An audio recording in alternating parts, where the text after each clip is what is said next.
ಕರ್ನಾಟಕ ಸರ್ಕಾರ ಕೊಡಮಾಡ್ತಾ ಇರುವ ಗ್ಯಾರಂಟಿ ಯೋಜನೆಗಳಲ್ಲಿ ಯುವನಿಧಿ ಕೂಡ ಒಂದು. ಈ ಯುವನಿಧಿಯ ಮೂಲಕ ಪದವೀಧರರಾಗಿದ್ದು ಮಾಸಿಕ 2,000ದಂತೆ ನಿರುದ್ಯೋಗಿಯ ಭತ್ಯೆ ಪಡೆದ ನಮ್ಮ ತಾಲೂಕಿನ 323 ಫಲಾನುಭವಿಗಳನ್ನು ಸಭೆಗೆ ಕರೆದು ಸಂಪನ್ಮೂಲ ವ್ಯಕ್ತಿಗಳ ಮೂಲಕ ಅವರಿಗೆ ಕಾರ್ಯಾಗಾರ ನಡೆಸಲು ಉದ್ದೇಶಿಸಲಾಗಿದೆ ಎಂದು ಕುಶಾಲನಗರ ತಾಲೂಕು ಗ್ಯಾರಂಟಿ ಯೋಜನೆಗಳ ಅನುಷ್ಠಾನ ಸಮಿತಿ ಅಧ್ಯಕ್ಷ ವಿಪಿ ಶಶಿಧರ್ ಹೇಳಿದ್ದಾರೆ. ಕುಶಾಲನಗರ ತಾಲೂಕು ಗ್ಯಾರಂಟಿ ಯೋಜನೆಗಳ ಅನುಷ್ಠಾನ ಸಮಿತಿ, ತಾಲೂಕು ಪಂಚಾಯಿತಿ, ಜಿಲ್ಲಾ ಉದ್ಯೋಗ ವಿನಿಮಯ ಕಚೇರಿ ಮತ್ತು ಕೊಡಗು ವಿವಿಯ ಸಂಯುಕ್ತ ಆಶ್ರಯದಲ್ಲಿ ಚಿಕ್ಕ ಅಳ್ವಾರದ ವಿವಿಯ ಸಭಾಂಗಣದಲ್ಲಿ ಆಗಸ್ಟ್ 11ರಂದು 11 ಗಂಟೆಗೆ ನಡೆಸಲು ಉದ್ದೇಶಿಸಿರುವ ಯುವನಿಧಿ ಯೋಜನೆ ಕಾರ್ಯಾಗಾರ ಕಾರ್ಯಕ್ರಮದ ಸುದ್ದಿಗೋಷ್ಠಿಯಲ್ಲಿ ಮಾತನಾಡಿದ ಅವರು, ರಾಜ್ಯದಲ್ಲಿಯೇ ಮಾದರಿ ಎನಿಸುವ ಮಹತ್ವಾಕಾಂಕ್ಷೆಯ ವಿನೂತನ ವಿಶಿಷ್ಟ ರೀತಿಯ ಯುವನಿಧಿ ಕಾರ್ಯಕ್ರಮದ ಮೂಲಕ ಈಗಾಗಲೇ ಫಲಾನುಭವಿಗಳಾಗಿರುವ 323 ನಿರುದ್ಯೋಗಿಗಳ ಜೊತೆಯಲ್ಲಿ ಚರ್ಚೆ ಹಾಗೂ ಸಂವಾದ ಇರುತ್ತೆ.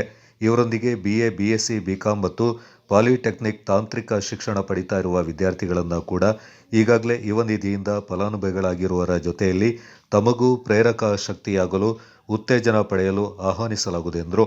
ಕುಶಾಲನಗರದ ಚಿಕ್ಕ ಅಳ್ವಾರದಲ್ಲಿರುವ ಕೊಡಗು ವಿವಿಯ ಸಭಾಂಗಣದಲ್ಲಿ 3 ವಿಶಿಷ್ಟ ಸಂಗತಿಗಳನ್ನು ಕಾರ್ಯಸೂಚಿಯಲ್ಲಿ ಇಟ್ಟುಕೊಂಡು 1.5 ಗಂಟೆಗೆ ಒಂದು ಸೆಷನ್ನಂತೆ 3 ಸೆಷನ್ಗಳಲ್ಲಿ ಮಾಹಿತಿ ನೀಡಲು ದೇಶ ಮತ್ತು ರಾಜ್ಯಗಳ ಪ್ರತಿಭಾನ್ವಿತ ಸಂಪನ್ಮೂಲ ವ್ಯಕ್ತಿಗಳನ್ನು ಈ ಸಭೆಗೆ ಆಹ್ವಾನಿಸಲಾಗುವುದು. ಈ ಯುವನಿಧಿ ಯೋಜನೆ ಕಾರ್ಯಕ್ರಮಕ್ಕೆ ಕ್ಷೇತ್ರದ ಶಾಸಕ ಡಾಕ್ಟರ್ ಮಂತ್ರಗೌಡ ಅವರು ಚಾಲನೆ ನೀಡಲಿದ್ದಾರೆ. ಕಾರ್ಯಾಗಾರ ವೇದಿಕೆ ಅಧ್ಯಕ್ಷತೆಯಿಂದ ಕುಶಾಲನಗರ ತಾಲೂಕು ಗ್ಯಾರಂಟಿ ಯೋಜನೆಗಳ ಅನುಷ್ಠಾನ ಸಮಿತಿ ಅಧ್ಯಕ್ಷ ವಿಪಿ ಶಶಿಧರ್ ವಹಿಸಲಿದ್ದಾರೆ. ಈ ಕಾರ್ಯಕ್ರಮದಲ್ಲಿ ಕೊಡಗು ವಿವಿಯ ಉಪಕುಲಪತಿ, ಗ್ಯಾರಂಟಿ ಅನುಷ್ಠಾನ ಯೋಜನೆಯ ಜಿಲ್ಲಾ ಉಪಾಧ್ಯಕ್ಷ ಮೆಹರೋಜ್ ಖಾನ್ ಮತ್ತು ತಾಲೂಕು ಅನುಷ್ಠಾನ ಸಮಿತಿಯ ಎಲ್ಲ ಸದಸ್ಯರು, ವಿವಿಯ ಪ್ರಾಧ್ಯಾಪಕರು ಪಾಲ್ಗೊಳ್ಳಲಿದ್ದಾರೆ.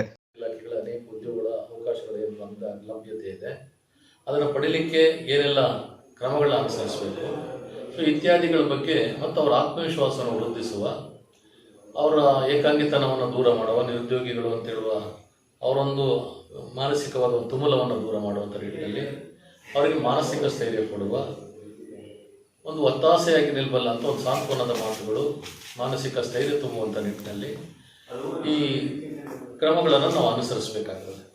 ಇದು ಸರ್ಕಾರದ ನಿರ್ದೇಶನದ ಕಾರ್ಯಕ್ರಮ ಅಲ್ಲ. ಕುಶಾಲನಗರ ತಾಲೂಕು ಗ್ಯಾರಂಟಿ ಅನುಷ್ಠಾನ ಸಮಿತಿಯ ನಾವುಗಳು ಈ ಕಾರ್ಯಕ್ರಮವನ್ನು ನಮ್ಮ ತಾಲೂಕು ಪಂಚಾಯಿತಿ, ಜಿಲ್ಲಾ ಉದ್ಯೋಗ ವಿನಿಮಯ ಕೇಂದ್ರ ಮತ್ತು ನಮ್ಮ ಕೊಡಗು ಯೂನಿವರ್ಸಿಟಿ ಇದರ ಜಂಟಿ ಆಶ್ರಯದಲ್ಲಿ ಗ್ಯಾರಂಟಿ ಯೋಜನೆ, ನಮ್ಮ ತಾಲೂಕು ಪಂಚಾಯಿತಿ, ಜಿಲ್ಲಾ ಉದ್ಯೋಗ ವಿನಿಮಯ ಕೇಂದ್ರ ಮತ್ತು ಕೊಡಗು ವಿಶ್ವವಿದ್ಯಾಲಯ ಇದರ ಜಂಟಿ ಸಹಯೋಗದಲ್ಲಿ ಒಂದು ವಿಶಿಷ್ಟವಾದ ಕಾರ್ಯಕ್ರಮ, ಒಂದು ವಿನೂತನವಾದ ಕಾರ್ಯಕ್ರಮವನ್ನು ಆಯೋಜಿಸಿದ್ವಿ. ಬಹುಶಃ ಇದು ರಾಜ್ಯಕ್ಕೆ ಮಾದರಿ ಆಗ್ಬೋದಂತ ಪ್ರಪ್ರಥಮ ಕಾರ್ಯಕ್ರಮ ಅಂತ ನಾನು ಅಂದ್ಕೊಳ್ತೀನಿ. ನಾನು ಇಂಥ ಯುವಕರಿಗೆ ಯಾರು ನಮ್ಮಲ್ಲಿ 323 ಮಂದಿ ಫಲಾನುಭವಿಗಳಿದ್ದಾರೆ ನಮ್ಮ ತಾಲೂಕಿನಲ್ಲಿ. ಆ 323 ಮಂದಿಯನ್ನು ಕೂಡ ನಾವು ಒಂದು ಕಡೆ ಅವ್ರನ್ನ ಆಹ್ವಾನಿಸಿ ಅವರ ಜೊತೆ ಒಂದು ಸಮಾಲೋಚನೆ, ಒಂದು ಮಾತಿನ ವಿನಿಮಯ, ಅವ್ರ ಜೊತೆ ಒಂದು ಚರ್ಚೆ ಮತ್ತು ಅವ್ರಿಗೊಂದಷ್ಟು ವಿಷಯ ಮಾಹಿತಿ ನೀಡುವಂಥ ನಿಟ್ಟಿನಲ್ಲಿ ಸಂಪನ್ಮೂಲ ವ್ಯಕ್ತಿಗಳಿದ್ದಾರೆ.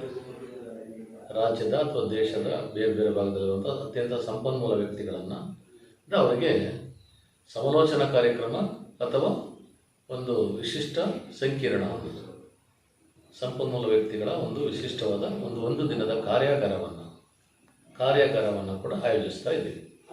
ಆ ಕಾರ್ಯಾಗಾರವನ್ನು ಮಂಗಳವಾರ 11 ಗಂಟೆಗೆ ನಮ್ಮ ಕೊಡಗು ವಿಶ್ವವಿದ್ಯಾಲಯದ ಸಭಾಂಗಣದಲ್ಲಿ ಈ ಕಾರ್ಯಕ್ರಮ ಆಯೋಜಿಸಲಾಗಿದೆ. ಅವರು ಕೂಡ ಸಹಯೋಗವನ್ನು ಕೊಡ್ತಾ ಇದ್ದಾರೆ. ಸಂಪನ್ಮೂಲ ವ್ಯಕ್ತಿಗಳು ರಾಜ್ಯ ಮತ್ತು ದೇಶದ ಇತರ ಭಾಗಗಳಿಂದ ಬರ್ತಾ ಇದ್ದಾರೆ. 3 ವಿಶಿಷ್ಟವಾದ ಅಂಶಗಳನ್ನು ಇಟ್ಕೊಂಡು, ಸಂಗತಿಗಳನ್ನ ಇಟ್ಕೊಂಡು, ವಿಷಯಗಳನ್ನು ಇಟ್ಕೊಂಡು, ಕಾರ್ಯಸೂಚಿಗಳನ್ನ ಇಟ್ಕೊಂಡು ಭಾಳ ಅದಕ್ಕೆ ನಮ್ಮ ಯುವಕರಿಗೆ ಅವರ ಪ್ರಸ್ತುತವಾಗುವಂಥ ಸಮಯೋಚಿತವಾದ, ಪ್ರಸಕ್ತ ಸಮಕಾಲೀನವಾದ ಕೆಲವು ವಿಷಯಗಳೇನಿದೆ, ಎಡರು ತೊಡಕುಗಳೇನಿದೆ, ಇದನ್ನು ನಿವಾರಣೆ ಮಾಡುವಂಥ ನಿಟ್ಟಿನಲ್ಲಿ 3 ವಿಷಯ ಸೂಚಿಗಳ 1.5 ಗಂಟೆಯ 3 ಕಾರ್ಯಾಗಾರಗಳನ್ನು ನಾವು ಇಟ್ಕೊಂಡಿದ್ದೀವಿ. ಆ ಕಾರ್ಯಕ್ರಮ ಇಟ್ಕೊಂಡಿದ್ದೀವಿ. ಆ 3 ಕಾರ್ಯಕ್ರಮಗಳು ಕೂಡ ನಮ್ಮ ಸಂಪನ್ಮೂಲ ವ್ಯಕ್ತಿಗಳನ್ನು ನಡೆಸಿಕೊಡ್ತಾರೆ ಮತ್ತು ಚರ್ಚೆ, ಸಮಾಲೋಚನೆಗಳು ಕೂಡ ಇದೆ. ಈ ಕಾರ್ಯಕ್ರಮದ ಉದ್ಘಾಟನೆಯನ್ನು ಬೆಳಗ್ಗೆ 11 ಗಂಟೆಗೆ ನಾವು ಮಾನ್ಯ ಶಾಸಕರು ಈ ಕಾರ್ಯಕ್ರಮವನ್ನು, ಶ್ರೀಯುತ ಮಂತ್ರಗೌಡರು ಈ ಕಾರ್ಯಕ್ರಮವನ್ನು ಚಾಲನೆ ಕೊಡಲಿಕ್ಕೆ, ಉದ್ಘಾಟನೆ ಮಾಡಲಿಕ್ಕಿದ್ದಾರೆ.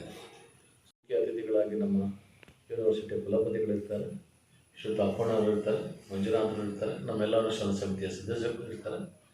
ಸೊ ಇದಿಷ್ಟು 4 ಇದನ್ನು ಇಟ್ಕೊಂಡು ಈ ಕಾರ್ಯಕ್ರಮವನ್ನು ಒಂದು ಪ್ರಯೋಜನಕಾರಿಯಾಗಿ, ಪರಿಣಾಮಕಾರಿಯಾಗಿ, ಒಂದು ಮಾದರಿಯಾಗಿ ಆಯೋಜಿಸಬೇಕು ಅಂತೇಳಿ ನಾವುಗಳೇ ನಮ್ಮ ಹಂತದಲ್ಲಿ ಇಂಥದ್ದೊಂದು ಕಾರ್ಯಕ್ರಮನ ಅನುಷ್ಠಾನಗೊಳಿಸ್ಲಿಕ್ಕೆ ಮಾಡ್ತಿದ್ವಿ. ಈ ಕಾರ್ಯಕ್ರಮಕ್ಕೆ ನಮ್ಮ ಉಪಾಧ್ಯಕ್ಷರು ಮೆಹರೋಜ್ ಖಾನ್ರವ್ರನ್ನ ಅಥವಾ ಇನ್ಯಾರನ್ನು ಕರೆಯುವ ಆಲೋಚನೆ ಇದೆ. ಅವರು ಕೂಡ ಸಂಪರ್ಕ ಮಾಡಲಿಕ್ಕೆ ಪ್ರಯತ್ನ ಮಾಡ್ತೀವಿ. ನಮ್ಮ ಜಿಲ್ಲೆ ಉಸ್ತುವಾರಿಗಳಿದ್ದಾರೆ, ಅವ್ರನ್ನ ಕರೀಲಿಕ್ಕಿರುವಂಥ ಆಲೋಚನೆ ಇದೆ.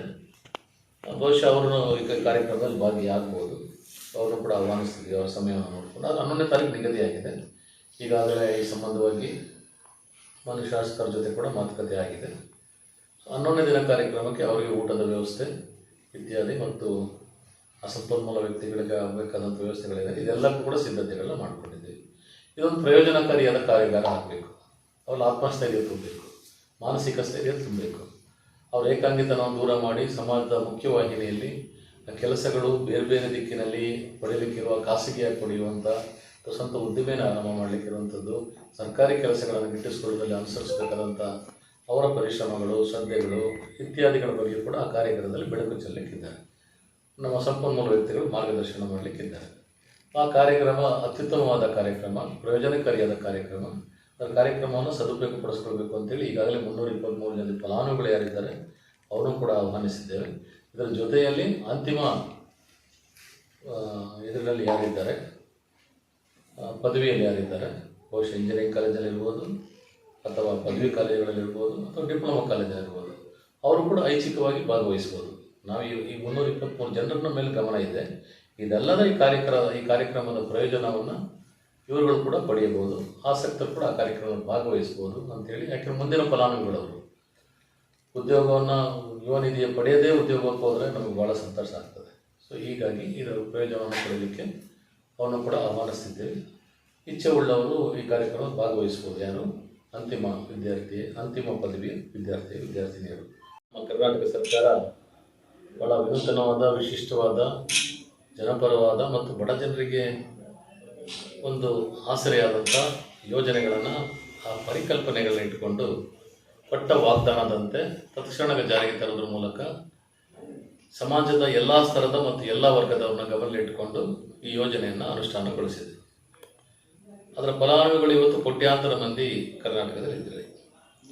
ಭಾಳ ವಿಶಿಷ್ಟವಾದ ಮತ್ತೊಂದು ಕಾರ್ಯಕ್ರಮ ಈ ಪಂಚ ಗ್ಯಾರಂಟಿಗಳಲ್ಲಿ ಯುವ ನಿಧಿ ಕಾರ್ಯಕ್ರಮ ಇದೆ.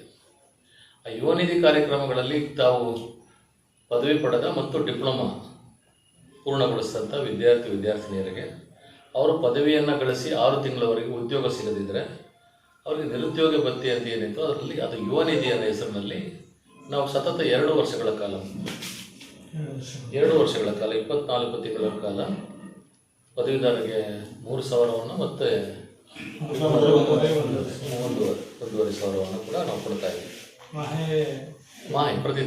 ಪ್ರತಿ ತಿಂಗಳು ಸ್ವಯಂ ಘೋಷಣೆ ಮಾಡ್ಕೊಂಡು ನಂತರ ಅವರು ಅದನ್ನು ಯುವ ನಿಧಿಯನ್ನು ಕೊಡ್ತಾ ಇದ್ದೀವಿ. ಅದರ ಪ್ರಾಸೆಸ್ ಅಲ್ಲಿ ಅದನ್ನು ಮಾಡ್ತಾ ಇದ್ದೀವಿ. ಅವರೇನಾದರೂ ಉನ್ನತ ಶಿಕ್ಷಣಕ್ಕೆ ಹೋದರೆ